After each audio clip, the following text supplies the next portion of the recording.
Assalamualaikum warahmatullahi wabarakatuh. Kita Waalaikumsalam bertemu kembali warahmatullahi di channel wabarakatuh. DMI Kecamatan Karangtengah. Kali ini kita bersama dengan Ketua Dewan Masjid Indonesia Kota Tangerang, Haji Haryanto MAP. Nah, di sini kita akan berbincang tentang bagaimana kita bisa memberdayakan masjid, bahwa masjid bukan hanya sebagai tempat ibadah, tapi juga bisa menjadi tempat pemberdayaan umat, pemberdayaan ekonomi umat.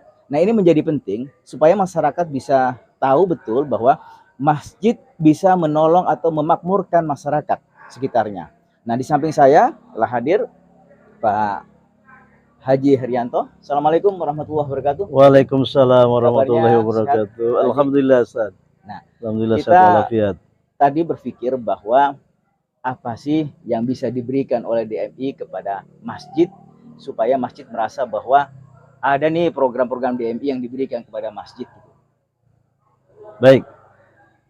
Tadi kata pembukanya sangat menarik sekali, ya, di mana masjid bukan hanya sebagai tempat ibadah, akan tetapi masjid juga bisa melakukan segala jenis kegiatan. Contoh mungkin seketika tadi berbicara tentang pemberdayaan ekonomi umat dan lain sebagainya. Nah, di sini yang saya katakan sangat menarik karena selama ini kita tahu masjid hanya digunakan sebagai tempat ibadah. Padahal kita bisa keluar dari seluruh permasalahan lewat masjid. Betul. Kita harus ingat, apabila kita pelajari ke belakang di masa Rasulullah, semua pada saat beliau menangani seluruh tatanan kenegaraan itu lewat masjid. Nah, di sini maka saya lihat Karangtengah sudah memulai. Karangtengah sudah memulai pertama berkaitan dengan gerakan ATM beras ya. ATM beras, lari kepada Gismas. Koperasinya juga yang luar biasa. Kalau tidak salah, ada koperasi yang sudah mencapai nilainya di atas 1 miliar. Dan koperasi itu sudah bisa mengutangkan motor dan lain sebagainya. Itu salah satu contoh. Nah, ini tidak tertutup kemungkinan di dewan masjid-masjid yang lain atau kecamatan yang lain. Ini pun harus semua sama-sama kita tularkan bahwasanya potensi masjid sangat besar. Sehingga kalau kita kembali lagi kepada masjid, maka itu adalah kewajiban kita bersama, kewajiban saya dan juga termasuk kewajiban Ustadz atau baik dari DMI kecamatan, DMI kota dan juga sampai kepada jajaran kelurahan. Seperti Pertanyaan berikutnya ini, apakah mampu ya Dewan Masjid Indonesia pengurusnya bisa mensosialisasikan kepada ketua DKM atau pengurus DKM masjid bahwa yuk kita mau merubah, jangan siar-siar agama saja yang dilakukan, tapi ada siar-siar ekonomi juga yang bisa bermanfaat kepada masyarakat. Berkaitan yang dimaksudkan siar agama dan siar ekonomi ini satu perjalanan dalam kehidupan. Ini sirkulasi yang bisa tidak terlepas satu dengan yang lainnya sehingga hukumnya wajib. Saya merasa wajib sehingga saya setiap kunjungan dimanapun ini saya tularkan. Contoh, tadi seketika saya dengan tim sampai di puncak sini, saya coba berarti di salah satu rumah makan yang saya tanyakan, apakah ibu sudah ke tanah suci? Lalu beliau berbicara, belum Pak, boro-boro saya mau ke tanah suci, terus saya ngurusin masak saja sudah sangat repot dan lain sebagainya. Akan tetapi ada sesuatu di sini yang terlupakan seketika kita memberikan kebahagiaan kepada orang lain. Nah, itu DMI sekarang sudah punya satu program, contoh sedekah senyum. Jadi sedekah minyak jelantah yang diperuntukkan mungkin saya bersedekah tapi yang bisa ke tanah sucinya ini. Jadi sedekah menuju Mekah. Senyum itu ada singkatan atau bukan? Senyum itu singkatan. Singkatan. Ya, sedekah melalui minyak jelantah. Oh, disingkat gitu. senyum ya. Disingkat senyum. Ya. Sekarang sudah ada akumulasi berapa dana yang bisa untuk menghasilkan atau mengumrohkan? Memang berkaitan dengan sedekah senyum ini adalah potensinya pemberdayaan ekonomi umat. Ya. Kita mempunyai bidang pemberdayaan ekonomi umat. Nah, ini yang kita terus dorong baik dari sisi penggalangan dana dalam rangka bagaimana organisasi ini bisa berjalan dan juga sisi lain yang memang juga membahagiakan umat. Kenapa membahagiakan umat? Minyak jelantah itu saya pelajari dari beberapa sisi ternyata semua ini dibuang. Ya. Kita tidak berbicara di sisi bisnis, karena kita berbicara ini adalah mengamankan lingkungan. Nah, kenapa ini dibuang? Karena memang mereka hanya ketahui sebatas itu. Sedangkan saya membaca beberapa waktu lalu, saya coba membaca fatwa MUI. Jadi fatwa MUI pusat itu barang, apabila barang yang masih berharga maka itu dibuang, hukumnya haram. Barang itu saya nyatakan masih berharga. Baik untuk saya seketika saya mendapatkan bukan saya minta sodako ya, perputaran sodako ini, atau untuk yang lain ternyata ini masih bermanfaat, itu hukumnya haram. Jadi sehingga masih ada nilai saya lihat. Ternyata ini kita coba buktikan. Alhamdulillah kita juga bekerja sama dengan Basnas. Ini adalah potensi dari seluruhnya yang ada dalam kehidupan masyarakat. Jadi minyak jelantah yang disodakokan ya, ini lari kepada apa? Potensi yang ada, ajas manfaatnya yang ada. Lalu uang ini pun kita setorkan ke Basnas. Dari Basnas itu nanti baru disetorkan untuk pemberangkatan kepada siapa yang sudah memang mendapatkan prioritas untuk berangkat ke tanah suci.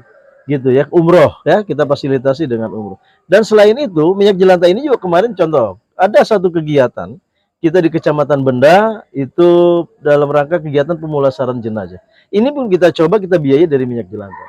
Jadi ternyata ini potensial sekali. Nah, dari sinilah kami mengajak seluruh potensi yang ada, khususnya masjid, ayo mari kita sama-sama bersodako.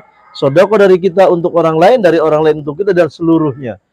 Itu. Dan jadi dari umat untuk umat. Artinya sedekah senyum ini cocok ya untuk masjid ya, Ustaz ya. Betul. Sangat cocok, apalagi bisa mengumpulkan jamaahnya, bisa mengumpulkan minyak-minyak bekas, betul. minyak jelantah itu dikumpulkan, yang kemudian ada manfaatnya yang kemudian hari. Betul. Baik, kira-kira kalau program DMI sekarang, karena saat ini memang pengurus DKM masih belum mendapatkan insentif. Yang baru mendapatkan insentif dari pemerintah kota itu adalah marbot. Kira-kira DMI ada nggak upaya untuk mendorong atau mengajukan kepada pemerintah kota ke depannya supaya DKM ini mendapatkan insentif, sehingga DKM merasa bahwa oh ini adalah bukti nyata dari salah satu program DMI. Memang ada beberapa sisi yang bisa kita lihat. Pertama, apabila kita melibatkan pemerintah, maka kita mungkin dalam bentuk bagaimana pemerintah bisa memfasilitasi para marbot yang ada atau pengurus masjid yang ada ya. Ini bisa juga difasilitasi BPJS-nya dan lain sebagainya, bahkan kepada itu ya apa, tunjangannya lah, seolah-olah seperti itu, tunjangan per bulan atau per 3 bulan. Nah, itu akan tetapi ini juga tidak tertutup kemungkinan, lagi-lagi tergantung masjidnya bisa mempola tidak. Kalau masjidnya bisa mempola, kita bisa bareng-bareng nih. Pernah dulu kita tawarkan pada saat program beras emas dan apa Tangerang emas dan lain sebagainya. Sebetulnya potensi-potensinya bisa mengeluarkan dari permasalahan-permasalahan yang ada di tengah-tengah masyarakat. Contoh terus Gismas. Saya melihat ada beberapa di wilayah yang memang salah satu masjid dia mempunyai pergerakan-gerakan infak sedekah masjid itu ada yang mencapai 5 juta sampai 15 juta, bahkan sampai ada yang 30 juta. Coba, ini kan fantastis sekali. Kalau dia saja cuma, nggak usah kita katakan 30 juta. Mereka dapat 5 juta sampai 10 juta atau 15 juta, ini sudah bisa keluar dari masalah.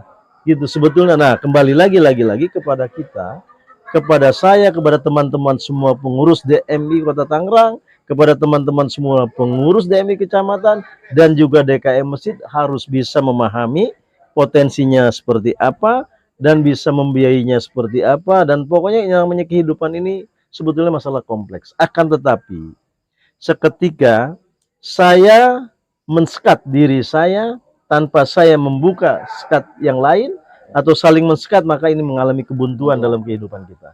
Akan tetapi kalau kita semuanya terbuka saling mendorong, maka seluruh permasalahan yang ada akan bisa tuntas di tengah-tengah masyarakat. Baik. Nah, ini luar biasa. Makanya saya setuju dengan Ustadz, tapi ada dua yang saya bisa lihat di situ. Apa memang kita terus minta dukungan dari pemerintah dalam arti pembiayaan, atau memang kita juga semi, mungkin dukungan ada, mandiri juga ada. Saya sih ya setuju lah berkaitan dengan bagaimana penggalian potensi. Kita berhitung kalau saja kita punya 837 masjid sekota Tangerang, kalau saja satu masjid kita nyatakan dia bisa memiliki minyak jelantah itu 1 drigan per minggu atau per 2 minggu atau per bulan, ini sudah luar biasa, sudah fantastis. Maka mungkin bisa ya 3 umroh lah bisa kita sajikan kepada masyarakat kita persembahkan. Jadi bagaimana DMI atau DKM bisa memberikan kebahagiaan untuk jamaahnya. Nah, DMI mensupport itu. Ya, sebelum kita mengakhiri perbincangan kita, mungkin ada kata yang bisa memberikan inspirasi atau semangat kepada pengurus DMI Kecamatan Karangtengah. Silakan. Ini sekarang ini ya pertemuan yang luar biasa. DMI Karangtengah sudah bisa menggagas raker yang sifatnya universal. Kenapa saya nyatakan universal? Ini raker ini yang ada pada hari ini adalah raker DMI, raker MUI, dan juga raker LPTQ. Ini sangat luar biasa. Acaranya dikemas dalam satu kesatuan yang utuh, sehingga nanti pada saat pembahasan mungkin pada kamar masing-masing. Ya, sehingga ini sangat luar biasa. Bukan itu saja, ternyata dalam perjalanannya satu dengan yang lain dalam satu wilayah itu bisa saling mengenal dan saling menyayangi. Tadi dalam pembukaan juga saya singgung bahwasanya jangan pernah menyekat untuk diri sendiri atau style diri sendiri yang dipakai. Tapi lihatlah style orang lain sehingga kita bisa saling menghargai satu sama lain. Begitupun kami berpesan kepada para DKM, ayo kita semua merubah mindset kita bahwasanya kita harus menyayangi yang lain. Kita harus sama-sama merangkul satu dengan yang lain sehingga tidak ada ketersinggungan dalam kehidupan di lingkungan kita. Saya rasa itu. Baik. Terima Tahun kasih. depan adalah tahun politik.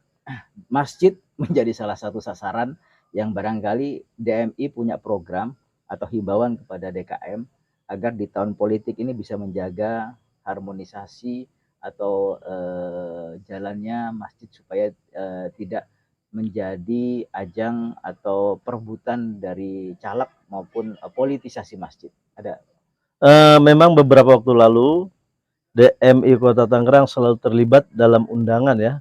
Undangan baik dari Kapolres Tangerang, ya Kapolres Tangerang, terus juga dari Polda Metro Jaya berkaitan dengan tahun politik.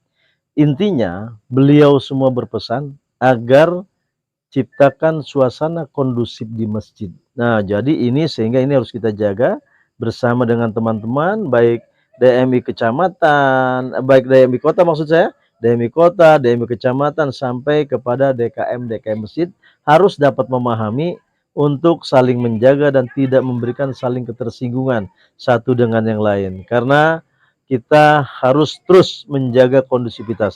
Saat ini Kota Tangerang sudah cukup aman, alhamdulillah. Terus juga para DKM masjid juga saya lihat bisa menjaga. Mudah-mudahan ini terus menjaga dengan aman sampai ya mengawal sampai pemilihan-pemilihan yang ada gitu. Seperti itu. Baik, terima kasih.